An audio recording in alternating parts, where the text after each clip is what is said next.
आई तारी तिला कोण मारी, ज्याला आई मारी त्याला कोण तारी. अरे बाप रे, अंगावरती अक्षरशः काटा आला. आई तारी तिला कोण मारी. कारण आई जेव्हा लेकरासाठी उभी राहते ना, तेव्हा समोरचं संकट कितीही मोठं असलं तरी ती मागे हटत नाही. जगातल्या प्रत्येक नात्याची मर्यादा असते, पण आईच्या प्रेमाची नाही. म्हणूनच तर म्हणतात ना, आई तारी तिला कोण मारी.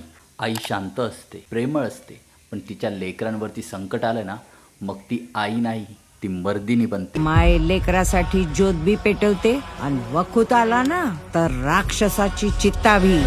नमस्कार मित्रांनो, आज आपण पाहणार आहोत नुकत्याच आलेल्या मर्दिनी सिनेमाच्या ट्रेलरबद्दल.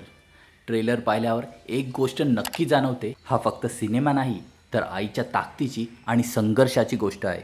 ट्रेलरमध्ये एक आई आणि तिच्या मुलीचं भावनिक नातं दाखवलं आहे, पण अचानक त्यांच्या आयुष्यात काहीतरी भयंकर घडतं. मग ही साधी आई आपल्या मुलीसाठी संकटांशी दोन हात करायला उभी राहते. ट्रेलरमध्ये सस्पेन्स आहे, भावना आणि थरार यांचं मस्त मिश्रण दाखवलं आहे. या सिनेमात मुख्य कलाकार प्रार्थना बेहरे, जितेंद्र जोशी, अभिजित खांडकेकर यांसारखे दमदार कलाकार दिसणार आहेत.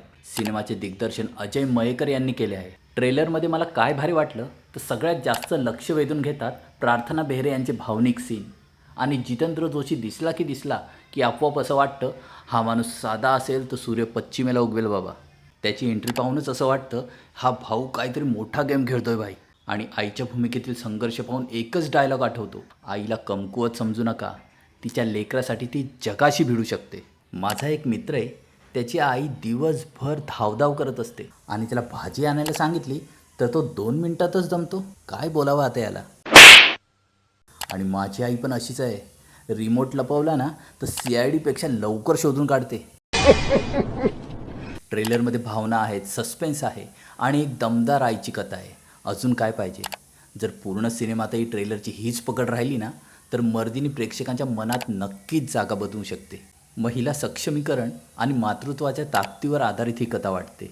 तर मित्रांनो, जर आईसाठी एकच शब्द वापरायचा असेल तर तो कोणता असेल, कमेंटमध्ये नक्की सांगा.